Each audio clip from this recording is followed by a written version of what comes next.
What is up? This is Graham Tuttle, the Barefoot Sprinter, and today I have a treat for you. I have Andy Bryant, a podiatrist, and Jim Dooner, D-O-O-N-E-R, a physiotherapist from down under Australia. They've come all the way out, and we're going to talk about 3 things you can do to warm up for pain-free, effortless running. Now, I know you like to skip the warm-up, and I know it sucks, and I know it's boring, but skipping the warm-up means you skip the connection with your body, and that's what happens when you start to collect these aches and pains and stiffnesses in your feet, your ankles, your lower legs, your hips, your back. You start to feel brittle, and that's not fun because orthotics and stiff shoes are no fun for anybody. So in order to get you running and moving like a human, we're gonna take just a few minutes to coordinate and connect with the tissues. So we're gonna start off with the first of 3 pillars, mobility, and we're gonna talk about how to connect and feel your body start to open up, specifically at the foot, and build up from there. So Andy Bryant, podiatrist, remember that's a professional foot person, and he's gonna show you a few of 3, I think, of his favorite activities to get you prepped in your mobility section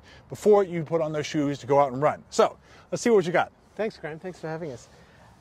I'm going to start with some foot mobility. I like to start at the foot and then work up through to the hips. And so for foot mobility to start with, we're going to use something stiff and hard like a foam roller like this, a cork roller, or a hockey ball, or a... Do you want to well, just for the people, this is, it's not super hard, so it's not wood, but it's a little softer.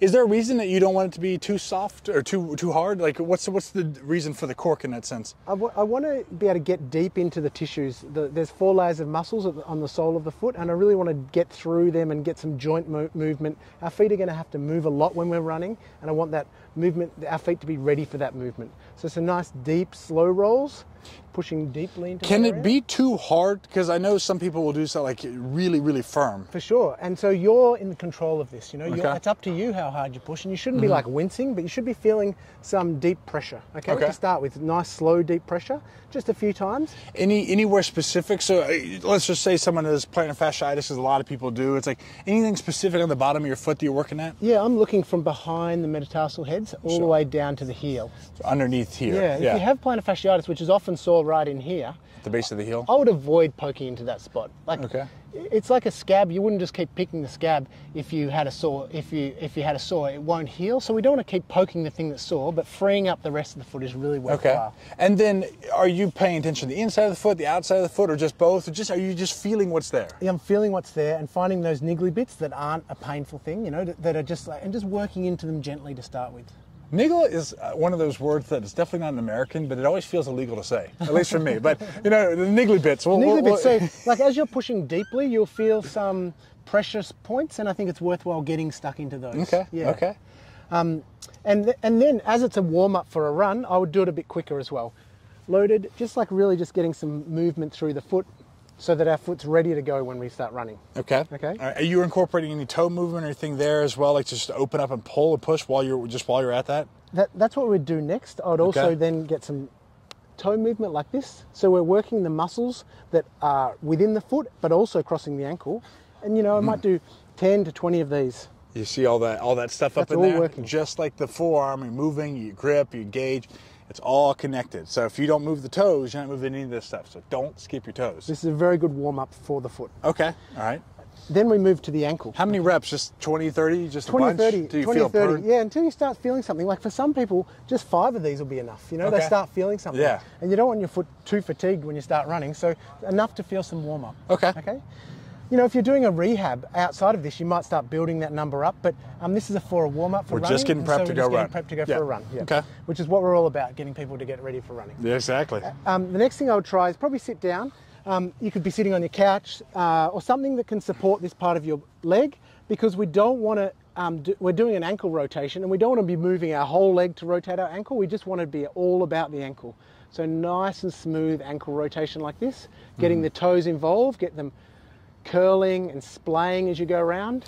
Is there something, like, let's say someone has a foam roller or something like that, is there value to putting pressure, let's say your calves are tight, doing this on top of that, or do we not just want to focus too much beforehand? I wouldn't focus too much beforehand. It's an added bonus. Like as I roll through here, I feel that spot there, that's okay. It's just like a bit of a massage for there as well. But I don't think that's going to be the be-all and end-all of your run. Yeah. You know? Okay. But we wanted to get some mobility into a joint, and the point of doing that is you get more joint fluid, you get more blood supply, so it's going to be better when you start running. Got it. Yeah. Okay. So, you know, 20, 30 each direction, just start to feel I loose. wouldn't even say that many. I would say 5 or 10 just to get some movement going. And if you hear any cracks and pops, is that something to worry about? Nothing at all. All Okay. good. Really good. All right. It would only be an issue if it started being sore. And if that was sore through that area, I'll just not go so deeply into that spot. And then maybe next time you're doing it, it won't hurt so much and you can go a bit deeper. But it's just a matter of just warming up your body before you go and do something. Okay. Yeah. All right, good. So moving up from the ankle? Yeah, so we've done our foot and our toes, and now we're going ankle, and now we're going to move up to our, let's go to our hips.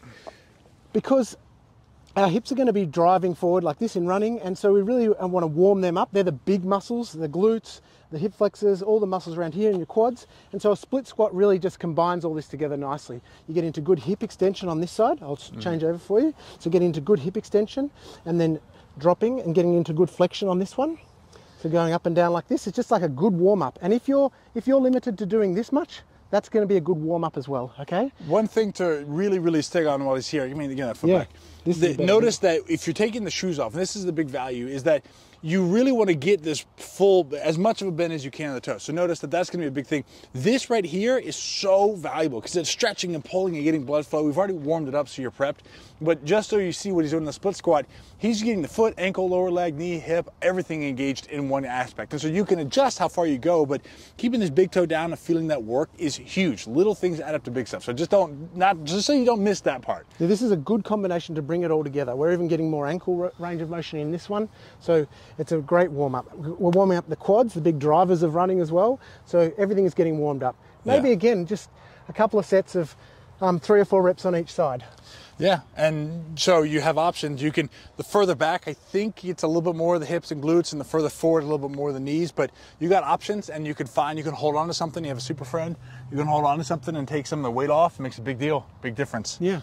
So, and actually now that you say this, strike me that all of this stuff could be done on the opposite side too as part of a cool down. Like it's just kind of connect with your body. Yeah, like you'll have run and you'll be fatigued in these muscles, and so to get some more blood flowing before you finish up, before you put your feet up for the rest of the day, or whatever you're going to do, to get some more blood flowing in these areas is going to be helping with the recovery, so you're ready to go the next time. Okay. So basically that's just a form of feeling your body. It's not necessarily a bunch of rigid rules. You have to do this many sets. It's more of feeling what's there. And if you get in there and you're feeling light and loose, you just kind of go. But yeah. And some days you might be tighter in the hips, so you might spend some more time on the hip work. Other days you might have had some shoes on that aren't conducive to your foot moving, so you might have to loosen your foot up a bit more. They would never, no one would ever wear shoes that restrict their feet. Who would do that? Anyways, okay, so that's the point, is the mobility. The point is to experience your body, feel it, get kind of connected, because it's been whatever has come before. We're about to shift into running mode, and that is the first pillar. But before we get into the dynamic aspect, we're going to look at stability. And now that means more than just standing still. This is how you turn on all the intelligence of your body and get it all ingrained. So we've got the physiotherapist, Jim Dooner himself, ready to teach us how to connect with our body and our feet. Thanks, mate. Yeah, so the feet are obviously our primary contact with the ground while we're running, and the feet should work together with the rest of the body to stabilize. Each step with a run is essentially a mini single leg balance. So we actually want to have good stability so that we're not leaking energy and we're being efficient with our run. So we like to use our soulmate. That domed surface just does a really good job of making this single leg stability more challenging, and especially for the foot and ankle stability. If you don't have one, you can just do this on flat ground. You might want to do it on I will say, on that context, I've done a lot of running, and this is my domain. I love to run and warm up here. There's just something, if you look at the arch of the hand, you look at the arch of the foot, I think there's a lot of value in having something. It could be a soccer ball, it could be a PVC. There's really, put it in your backpack and bring it out with you when you go out to train, wherever it is. There's a lot of value in having this dome surface. So it's more than just a thing, I'll just have this. It's like, there is, because the architecture of your foot is that curve, that arch, right? Exactly.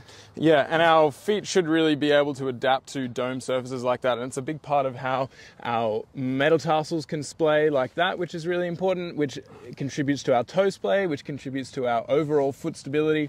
So having that dome surface does make a big difference, and you know, sometimes even like a broomstick or a dowel wrapped up in a towel can give you a similar effect, but something like that can make a big difference, and it also makes it more challenging, which is just more bang for your buck, basically. So yeah.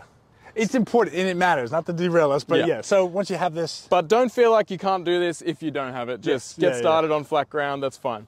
So we're going to start with single leg stability, and we're just going to go with some reaches, forward and backward reaches with a high knee in the middle. So we're reaching as far forward as we can, touching, and then we're coming back up to standing, lifting this knee high up into the air, and then we're going back as far as we can, like that, and then high up into the air. You can also get your hands going in this sort of sprinter motion with the running.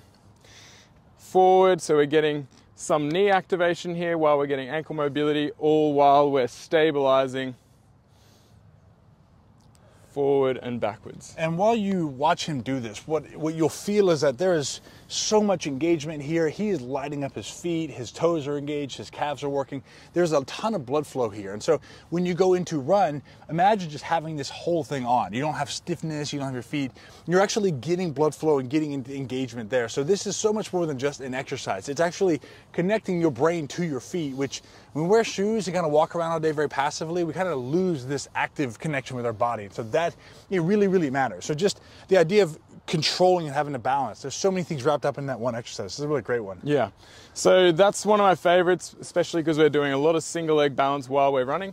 Another great way to warm up the feet and ankles with a stabilizing challenge is standing. Again, on the Soulmate's perfect. Otherwise, you could just do this as a heel hover on flat ground. And then literally just holding that position, an isometric contraction of the feet and the calves. And then you can start to go for a little reach forward into like a hinge pattern as you would for a deadlift. You could also then reach backwards. That's excellent and expert level stuff. Yeah. One thing to notice here is that his knees are slightly bent and he's going to go through different variations of them. But when you land, your legs aren't fully locked out, unless you're sprinting, in which case they're mostly straight. But most running, especially on softer surfaces, you're going to have a little more give. And that's where you're going to get some of the soleus, this deeper calf muscle. And so working here to stabilize and have this control and get turned on, there's a lot of value in this too. So this is going to be more valuable for you than just a general calf raise, because you're having to work to connect the foot, ankle, lower leg complex. All of this is one thing that's starting to work together as an intelligent unit. Exactly. And then the last exercise, you can probably go about a minute for each of these. So a minute each leg for the single leg, a minute of that, and then a minute each side for this tandem stance. So again, either flat ground, one foot behind the other, or you can split it to make it a bit easier. And then we're reaching more of a lateral stability, which means we're reaching out to the side as far as we can to touch, and then reaching over to the other side.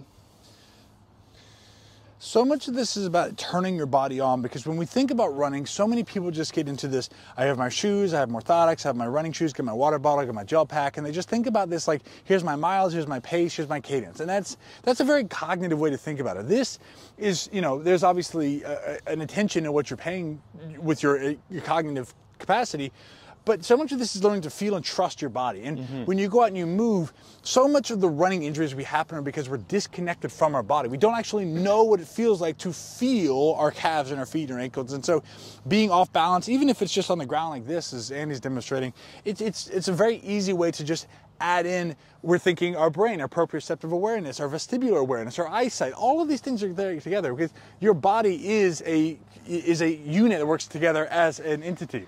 Much like Mark Bell, the legend, the man himself. So if you cut out this capacity for your body to work as a unit, around these young men. Oh, there you go. That's beautiful. Hey, this guy's the real legend, Mark Bell, right there. What are you teaching? This guy teaches me a lot of good stuff. We are teaching people how to connect with their body before they go for a run, which I'm sure you did. You spent guys, I saw them earlier today. They're already way further ahead than you are. They can write letters with their feet. It's crazy. It's beautiful. Looks beautiful. Nice, Mark. Good to see the real thing. Strength is never weakness, weakness is never strength. Catch you later.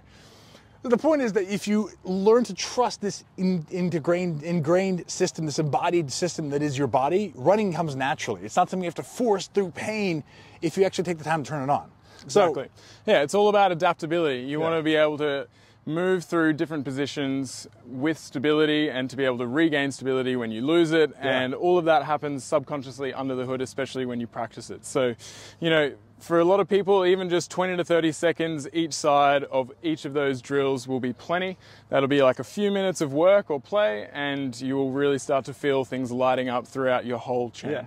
So if someone's just really getting new to this, what would you think about even if they feels like this, oh, I can hear my IT band light up, or my knee's going to hurt, or my hip is bad? What about just standing with your feet or closing your eyes? Is that even just a regressed version of that? You don't even have to go through those ranges of motion. You could be there, closing your eyes. That will increase the challenge. You could throw and catch a hacky sack to increase some of the visual vestibular challenge without, that's one of my favorite things to do, without actually challenging the range of motion. Or you can, again, split the stance, which will make you more stable, and then you don't even have to reach to the ground. You can just reach for the ground as far as you feel comfortable, and over time you can just build up that range of motion and build up or narrow your stance to make it harder. Perfect. All right. So now as we move into the last piece, the dynamic aspect, the point is to pull your body together. So it doesn't have to be complex, but you know what you want to think about is once you have the movement of your body, your tissue together, and once you have the stability, which is your intelligence turned back on, then we just want to start to relax.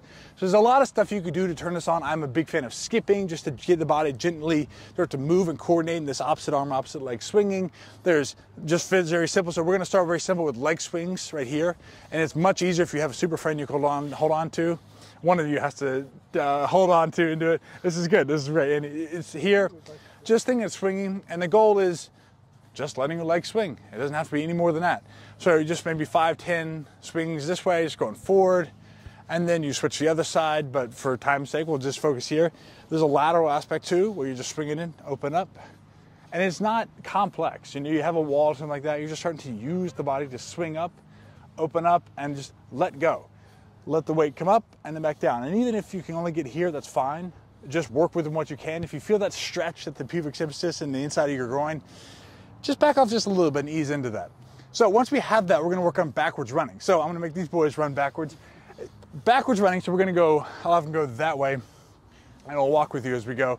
So with backwards running, what you wanna think about, I'll get on this side, is that you're pushing off actively. You see, it doesn't have to be fast. You're pushing every single step. You can't be passive. You can't, just roll forward on the heels as most people are doing. You're pushing through the foot, ankle, lower leg, knee, and hip as you extend. And the faster you guys go and start to open up some of that stuff, you see the arms start to swing, and it's a natural expression of moving more rapidly. So once they have that, and it's very simple, you can do a backwards run for 10 meters, 20 meters, 50 meters. Just start to get in this confidence. You're not gonna get hurt, and as long as you don't trip and fall, you're not gonna get injured. That's a very easy way to start to build up. Then once you have this, the active muscles of extension, the motion of swing, the hips are starting to open up, we just wanna start to practice the forward cadence. So this is called ankling, and all you're gonna do is imagine that there's a line at your ankle, and you're going to step up and over it. So this gets us in front side mechanics as opposed to overstriding and being behind where we're overextending our back and straining our hamstrings. It ain't pretty.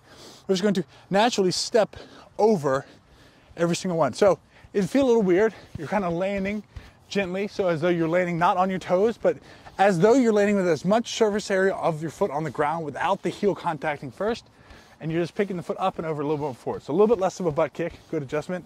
You're not reaching out in front, you're just landing under your center of mass. And we'll have them go back. I'm gonna coach these guys once or twice. So turn around and we'll go the other way. So you're not picking up, it's just very simple right here, right in front. And then as you get a little more confident with this, you can start to pick up a little higher. So you're picking up over your calf, mid-calf. Don't reach out in front, don't make it any more than just this natural, relax the arms. So let the arms swing, let the arms move, picking up. And it's just imagine what you would want it to look like if you're running smoothly. And so we'll do one last version going back. Now this time what I want you to focus on is starting off low. It's just very simple here, picking up a little bit higher as you go. And as you speed up naturally, start to just open up the hips, let the arms swing. We'll work on these guys, getting them going, but that's good. What you want is relaxed. You want natural movement. You want natural feel. And that's the key, is that ultimately you want to strive for this thing which is a natural expression of running. It's smooth, you're stepping, you're going. It doesn't have to be anything complex.